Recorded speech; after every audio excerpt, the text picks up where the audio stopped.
Afternoon. CNBC आवाज Motilal Oswal studios में आप सबका स्वागत है। बारी आज के नो योर कंपनी की। थोड़ा सा मार्केट्स का मामला फिर डगमगाता हुआ। मैं आऊंगा मार्केट्स की चाल पे आगे, लेकिन रिक्वेस्ट करी थी ऐसे में इक्विनॉक्स के पंकज रांदड़ साहब से कि जुड़िएगा भाई मार्केट्स पे और स्टॉक स्पेसिफिक उनके व्यू जान लेंगे। इनफैक्ट पंकज जी से उनके भी इस समय के बढ़िया से ट्रेड आइडियाज जानने की कोशिश होगी। दूसरा, आज सुबह से मैं कह रहा हूं आज का स्टॉक इन फोकस तो है, अगर खबरें देखनी है तो एक ही, वो है कोफोर्ज। तो कोफोर्ज सुबह डिटेल में समझा दिया डील क्या हुई है, उसके बाद सारे दिग्गज ब्रोकरेजेस के व्यू ले लिए। स्टॉक एकदम फ्लैट, ना इधर ना उधर, एकदम फ्लैट कामकाज करता हुआ इस मेगा $2.35 बिलियन के परचेज के बाद। तो एक ऐसे शख्स जो, मतलब मुझे याद पड़ता है जब मैंने एंकरिंग की शुरुआत करी थी, आज से तो 15 साल ज़्यादा हो गए होंगे, तब उस समय आईटी की सबसे प्रोमिनेंट वॉइस, और आज भी, तब अलग फर्म थी, आज अलग फर्म है। समीक्षा कैपिटल के फाउंडर और सीआईओ भावीन शाह साहब, उस जमाने से हम लोग चर्चा कर रहे हैं भावीन सर से आईटी रिलेटेड। अब तो खैर उसके बाद मार्केट्स वगैरह सब पे चर्चा होती है उनसे, पर आज रिक्वेस्ट करी थी कोफोर्ज की डील के बाद अपने व्यू शेयर करने आइएगा, तो आज उस पर भी बातचीत करूंगा। लेकिन पहले दोपहर की टॉप हेडलाइंस। पॉजिटिव शुरुआत के बाद बाजार ऊपरी स्तरों से फिसला। निफ्टी करीब 100 अंक गिरकर 25,950 के नीचे आया। बैंक निफ्टी भी करीब 200 अंक कमजोर। मिड और स्मॉल कैप शेयरों में बिकवाली का दबाव ज्यादा। कमजोर बाजार में मेटल और डिफेंस शेयरों में हल्की खरीदारी। दोनों इंडेक्स ऊपर से हालांकि बढ़त गंवाते हुए। उधर रियल्टी, आईटी, सरकारी बैंक्स और फार्मा शेयरों पर अच्छा खासा दबाव। 4 दिनों की फर्राटा रफ्तार के बाद रेलवे शेयरों में मुनाफा वसूली। आरवीएनएल और आईआरएफसी में 4 से 5% की गिरावट। दोनों शेयर वायदा के टॉप लूजर्स में शामिल। वहीं एयरकॉन, राइट्स और जुपिटर वेगन्स में भी बिकवाली। आईटी सेक्टर में अब तक का सबसे बड़ा विदेशी अधिग्रहण। यूएस की आर्टिफिशियल इंटेलिजेंस यानी एआई कंपनी एनकोरा का अधिग्रहण करेगी कोफोर्ज। शेयर स्वैप के जरिए करीब 17,000 करोड़ में होगी डील। एनकोरा को 1,815 रुपए प्रति शेयर पर 9,40,40 लाख शेयर्स जारी करेगी कोफोर्ज। और रिकॉर्ड ऊंचाई छूने के बाद सोने चांदी पर दबाव। 2.5 लाख रुपए प्रति किलो का स्तर छूने के बाद चांदी में 7% की गिरावट, करीब 20,000 हुई सस्ती। सोना भी ऊपरी स्तरों से करीब 2,000 रुपए फिसला।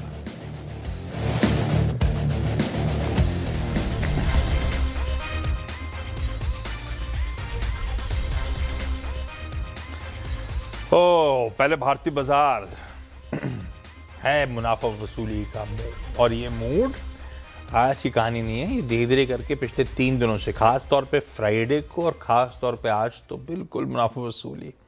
फ्राइडे को इंपॉर्टेंट स्तर थे 26,000 का इंतजार था कि टूटे ना टूटे, तो 26,008 से घूम के थोड़ा सा डिसेंट क्लोज हो गए थे। आज वो स्तर भी गया, तो धीरे धीरे दायरा कर तो नहीं अपन, लेकिन उस दायरे में लगातार लोअर थ्रेशोल्ड्स को ब्रीच कर रहे हैं हम लोग। तो है अभी भी कहने के लिए consolidation, but consolidation with a weakening bias. आज का निफ्टी स्क्रीन्स पर 1/3% दबाव है, जबकि शुरुआत हुई थी फ्लैट, उसके बाद तेजी तूल पकड़ी थी। एक समय 26,100 मतलब एक समय कह लीजिए हम 1/4% ऊपर होंगे।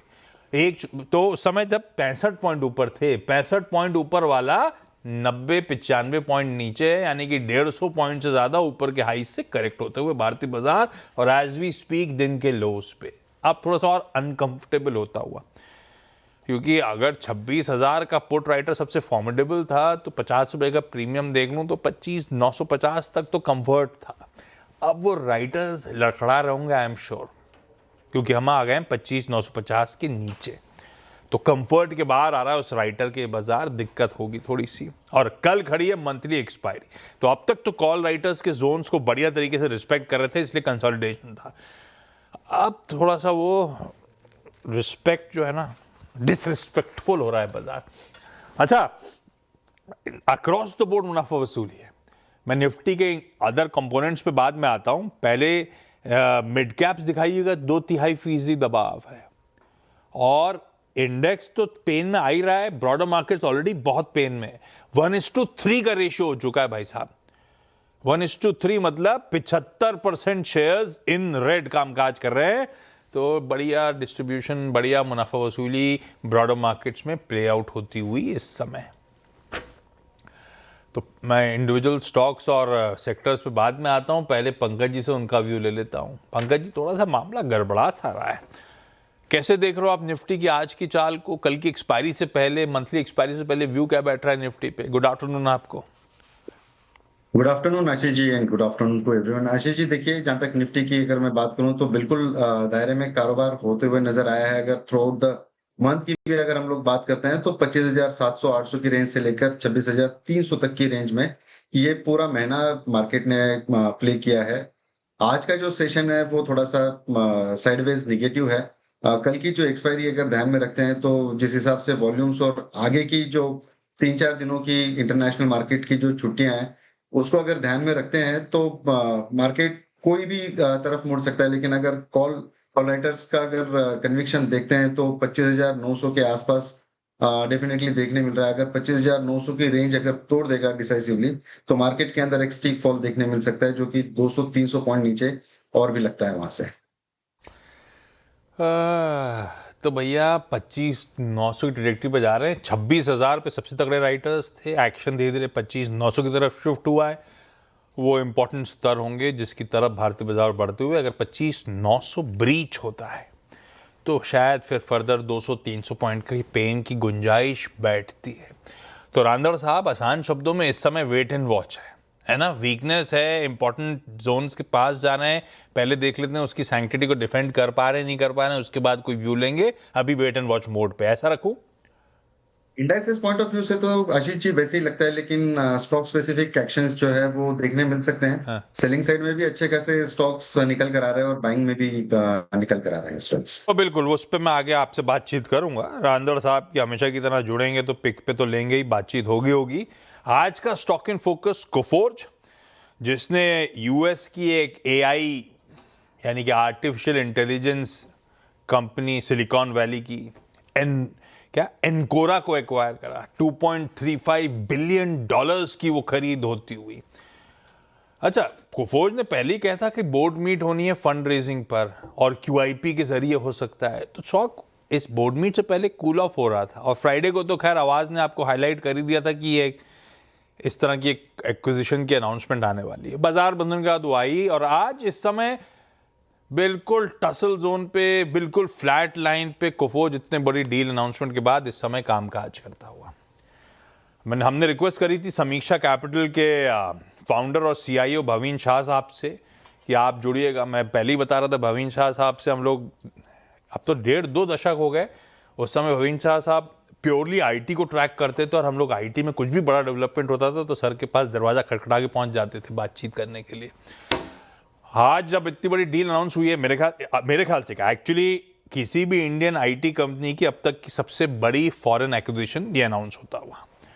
Bhavin sir, hi, good afternoon, thank you so much जुड़ने के लिए। ये कोफोर्ज ने तो एनकोरा को खरीदा है, आप कैसे देखते हो सर इस डील को? कितना अच्छा स्ट्रैटेजिक फिट है या कितना एग्रेसिव ये परचेज कर डाला है, आपका व्यू?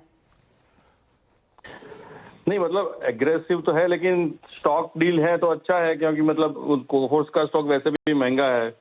तो मतलब उनकी वो जो मतलब उन्होंने अपनी महंगी करेंसी को यूज किया है तो उसमें एक तरीके अंदाज से वो ठीक है, कैश यूज नहीं किया है। और दूसरी बात ये है कि अभी जो इंडियन गवर्नमेंट में जो टैक्स डाल दिया है डिविडेंड और शेयर बायबैक पे, तो इसका मतलब ये है कि कंपनियों को डिविडेंड और बायबैक देने में कोई दिलचस्पी रही नहीं होनी चाहिए, क्योंकि इतना ज़्यादा टैक्स लगा दिया है।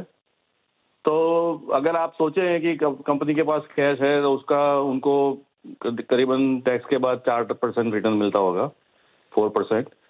तो कोई भी एक्विजिशन में अगर 8-10% भी रिटर्न है इन्वेस्टमेंट के हिसाब से तो भी अच्छा रहेगा, क्योंकि अर्निंग्स बढ़ेगा उनका।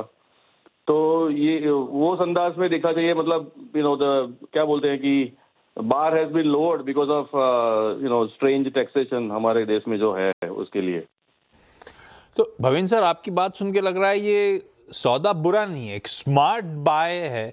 आप ऐसा रीड करूं क्या, मतलब लेने के आप कह रहे हो एक थम्स अप ही है इस डील के लिए?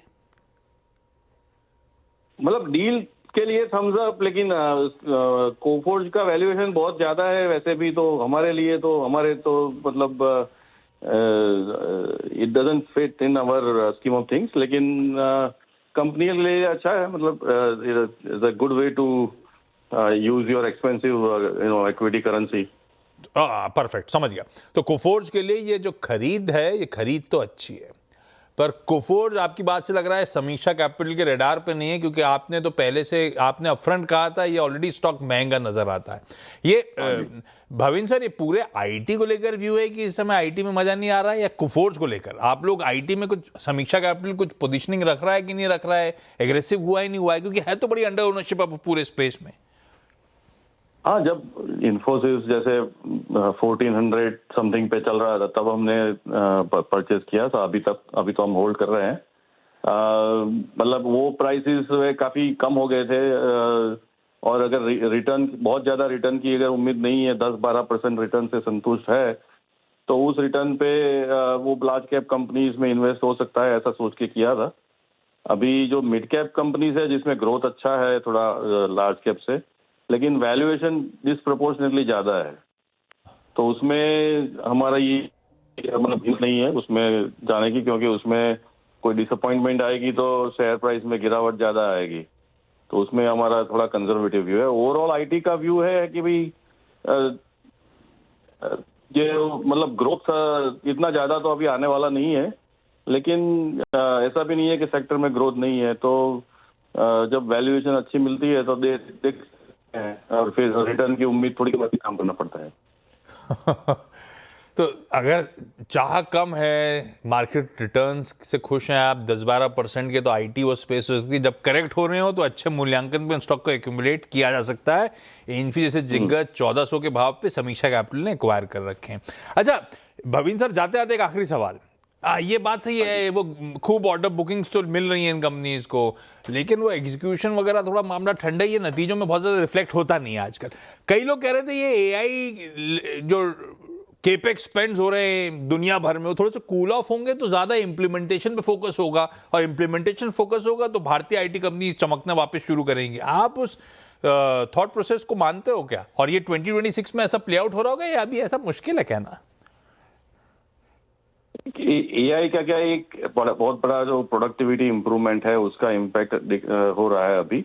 वो इम्पैक्ट अभी थोड़ा और समय भी चलेगा, शायद 26 में भी चल सकता है, लेकिन बाद में मतलब वो impact, positive impact on productivity, मतलब इंक्रीमेंटल तो कम होगा, तो फिर बैक टू नॉर्मलाइज ग्रोथ ऐसा हो सकता है। तो 26 में नॉर्मलाइज होगा कि नहीं वो कहना मुश्किल है, लेकिन मे बी 27 में हो सकता है, कैलेंडर 27।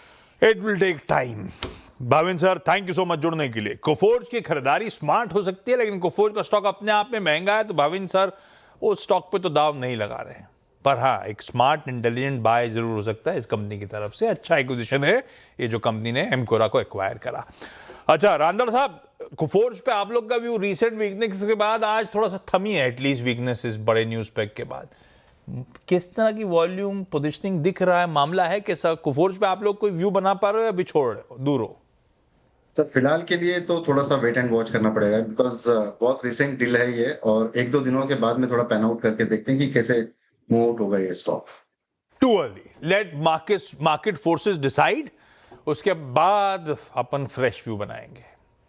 एक फंडामेंटली महंगा है stock, technically wait and watch mode पे, थोड़ा दिन रुकते हैं। अच्छा समय निकल जाए उससे पहले, क्योंकि पंकज जी ने निफ्टी पे कहा था थोड़ा सा चैलेंजिंग है, वॉच करना है, लेकिन स्टॉक स्पेसिफिक एक्शन तगड़ा है। दोनों तरह के मौके दिख रहे हैं, तो ऐसे में रांदड़ साहब की प्रिफर्ड पिक्स कौन सी हैं? रांदड़ साहब पहले तो पिक्स बता दो अपनी आप। जी, दो ट्रेड्स है, दोनों की दोनों थोड़ा पॉजिटिव साइड में जाना पसंद करूंगा। कैपिटल गुड्स में कमिंस में काफी अच्छा ट्रैक्शन लग रहा है। जिस हिसाब से फ्यूचर्स के रेट 4419 की रेंज में नजर आ रहे हैं, और चार्ट पैटर्न जो है तो वो बोलिंजर बैंड के मिड के ऊपर अभी फिलहाल ट्रेड करते हुए नजर आ रहा है। मुझे लगता है कि 1 से 2 दिन के लिए स्टॉक काफी अच्छा परफॉर्म कर सकता है। स्टॉप लॉस यहाँ पर मेंटेन करना होगा 4380 का, और ऊपरी लेवल पर मुझे लगता है कि टारगेट 4480 4510 तक के टारगेट्स आज या कल में देखने मिल सकते हैं। दूसरा ट्रेड रहेगा वो एयू बैंक के फ्यूचर्स के ऊपर ट्रेड करने की सलाह रहेगी। बैंक निफ्टी जो है लोअर लेवल से रेजिलियंस दिखा रही है, 978 79 की रेंज में ये स्टॉक अभी फिलहाल ट्रेड कर रहा है। मुझे लगता है कि 965 का एक छोटा स्टॉप लॉस यहाँ पर मेंटेन करे। ऊपरी लेवल पर मुझे लगता है 1000 रुपए तक की लेवल्स आज और कल में देखने मिल सकती है यहाँ पे। परफेक्ट है, ये है बढ़िया से आइडियाज इस समय के। कमिंस इंडिया जो वायदा के टॉप गेनर्स में से एक है, आज बढ़िया एक्शन पिकअप हो रहा है। वो स्क्रीन पे डॉक्टर साहब ने इंटरडे चार्ट भी दिखाया। खरीदारी करने के मौके हैं रांदड़ साहब के हिसाब से, और बैंक निफ्टी रेजिलियंस दिखा रहा है, बिल्कुल ठीक है। जब बाजार चल रहा था तो बैंक निफ्टी कम चला, आज जब गिर रहा है तो बैंक निफ्टी कम गिरा है। महज 1/4% मेरे ख्याल से निफ्टी बैंक दबाव में नजर आएगा। इनफैक्ट उस पॉकेट में एयू स्मॉल फाइनेंस बैंक वो स्टॉक है जिसमें चाहे तो आप खरीदारी इनिशिएट कर सकते हैं 965 के स्टॉप लॉस के साथ। अब दिखाता हूं कुछ इंटरेस्टिंग स्टॉक्स जो कमजोर बाजार में भी दमखम दिखा रहे। पॉकेट्स, हम अब तक चर्चा करते थे गोल्ड सिल्वर और नॉन फेरस की, आज फेरस चमक रहा है। नॉन फेरस अच्छा चलने के बाद कूल ऑफ हो रहा है। टाटा स्टील रखिए स्क्रीन पे, स्टील अथॉरिटी ऑफ इंडिया दिखाइए, जेएसपीएल दिखाइए, ये पूरा स्टैक रखिए स्क्रीन पे। बढ़िया मूव्स हैं। हाँ, ऊपर से कूल ऑफ हुए फिर भी ये स्टॉक्स इन ग्रीन बढ़िया कामकाज करते हुए आपको नजर आएंगे। दूसरी तरफ एफएमसीजी, आज सुबह नेस्ले की, आज सुबह मैरिको की पिक्स आई थी। वो इंडिविजुअल स्टॉक्स नहीं है आपकी स्क्रीन पे का, वो रखिए। टाटा कंज्यूमर प्रोडक्ट्स दिखाइए, इवन जुबिलेंट फूडवर्क्स दिखाइए, ये सब एफएमसीजी के हिस्से हैं। बढ़िया मूव्स इन सारी पॉकेट में बनते हुए। तो आज फेरस मेटल्स और आज एफएमसीजी आउट परफॉर्म कर रहा है। इससे पहले कौन सा स्टॉक दिखाया था आपने? मेरे ख्याल से मैरिको था। बढ़िया मूव बन रहे हैं और सुबह से ट्रेड ग्रुप में। रांदड़ साहब, मैरिको पे व्यू क्या आ रहा है? अगर मैंने सुबह खरीदा था तो मुनाफा वसूली का टाइम आ गया कि अभी चलने दें, राइड करें इस ट्रेड को? आशीष जी, जिस हिसाब से चार्ट स्ट्रक्चर भी है और मूव्स जिस तरीके से है, स्टॉक अभी एंटिसिपेट होना शुरू हुआ है। मुझे लगता है कि ये 755 के ऊपर एक फ्रेश ब्रेकआउट देने के लिए रेडी है स्टॉक। अगर कंडीशनल ट्रेड रहेगा, अगर 755 अगर क्रॉस करता है तो डेफिनेटली इसको होल्ड करके चले। वैसे 1-2 दिन में ये स्टॉक काफी अच्छी छलांग ले सकता है। 770 तक के टारगेट्स इसके अंदर देखने मिल सकते हैं। एक्सपायरी भी सामने है, तो अभी किस तरीके से एक्सपायरी अगर पॉजिटिव वे में जाती है तो एफएमसीजी स्टॉक भी बढ़िया चलने चाहिए आज और कल में। ओके, ठीक है। आप बताता हूं जो स्टॉक्स कूल ऑफ कर रहे हैं, जो पॉकेट्स कूल ऑफ कर रहे हैं। इंडिविजुअल स्टॉक्स तो खैर होंगे। दो स्टॉक्स जो खूब आउट परफॉर्म कर रहे हैं, हिंदुस्तान जिंक, हिंदुस्तान कॉपर। क्योंकि सिल्वर अभी देखिए स्क्रीन पे आ रहा है, ये आज इंट्राडे में अब अच्छा खासा सिल्वर करेक्ट करा है 20,000 रुपए के आसपास। हिंदुस्तान जिंक में फाइनली करेक्टिव मूव्स उसी के चलते आए। अब 2.5% दबाव में इंट्राडे अगर देखेंगे तो अच्छा खासा प्रेशर और माउंट होता हुआ नजर आएगा। हिंदुस्तान कॉपर मुनाफा वसूली की गिरफ्त में वो नॉन फेरस स्पेस आती हुई, ये तो हिंदुस्तान जिंक है। हिंदुस्तान कॉपर क्विकली रखिएगा। एक तरफा बढ़िया मूव्स के बाद ये जिंक क्यों दिखा रहे हो डायरेक्टर? कॉपर लाओ यार। ये देखिए कूल ऑफ होने शुरू हो गए हैं स्टॉक्स, थोड़ा सा इन पर नजर रखिएगा। और एक वो जो स्पेस है कॉन्ट्रैक्ट मैन्युफैक्चरिंग की, रखिएगा स्क्रीन पे किसी डिक्सन को, किसी पीजी इलेक्ट्रोप्लास्ट को, किसी केन्स टेक्नोलॉजीज को। ये सारा का सारा स्पेस आज फिर कूल ऑफ हो रहा है और डिक्सन अब 3.25% दबाव में, कहाँ 18,000 के आसपास और कहाँ 11,000 के इस समय दहलीज पे कामकाज करता हुआ नजर आएगा। खैर, ये कुछ इंटरेस्टिंग पॉकेट थी। Randad sir, thank you so much जुड़ने के लिए, दो बढ़िया पिक्स देने के लिए। निफ्टी पे वॉच करिएगा 950 के जोन, अगर 900 के जोन 25,900 नहीं डिफेंड कर पाया तो थोड़ा सा मीनिंगफुल डाउनसाइड खुल रहा होगा। और हम चल रहे हैं इस समय 950 के इर्द गिर्द। स्टॉक स्पेसिफिक रडार पर रखिए। कमिंस इंडिया को खरीदारी करने का कॉल है और एयू स्मॉल फाइनेंस बैंक में खरीदारी। इनफैक्ट स्टॉक स्पेसिफिक मूव्स को कैप्चर करिए, निफ्टी जरा वेट एंड वॉच मोड पे इस समय आप रखिए। इस नोट पर एक छोटा सा ब्रेक के उस पर जब लौट के आऊंगा तो एक क्विक मार्केट अपडेट है। चलिए भाई, ब्रेक के बाद स्वागत है। धीरे धीरे सरकते हुए नीचे भारतीय बाजार, कल मंथली कॉन्ट्रैक्ट्स की एक्सपायरी एनएससी के सारे, तो ऐसे में आज का जो आखिरी 1.5 घंटा है बेहद इंटरेस्टिंग होगा। हम पोजीशन कर रहे होंगे अपने आप को कल की उस मंथली एक्सपायरी से पहले। इस बीच लीजिए आ गया डिफेंस एक्विजिशन काउंसिल, डीएसी की राजनाथ सिंह साहब की अध्यक्षता में आज बैठक हुई थी और जैसा सुबह बताया था आपको सीएनबीसी आवाज ने, 80,000 करोड़ की डिफेंस प्रोक्योरमेंट को मंजूरी मिलती हुई। अब इसका डिटेल्ड ब्रेकअप, मिसाइल प्रोग्राम के लिए कितना और एम्युनिशन के लिए कितना, ये सब अगले शो में डिटेल में बातचीत हो जाएगी जब हमारे रिपोर्टर दिल्ली से जुड़ेंगे। लेकिन सारे डिफेंस स्टॉक्स रडार पे आते हुए एक्शन पिकअप हो रहा होगा अज्यूमिंग आखिरी के 1.5 घंटे में। ब्रेक लीजिए, ब्रेक के उस पर जब लौट के आइए तो डिटेल्ड कवरेज देखिए आज के कमाई का अड्डा में। नमस्कार।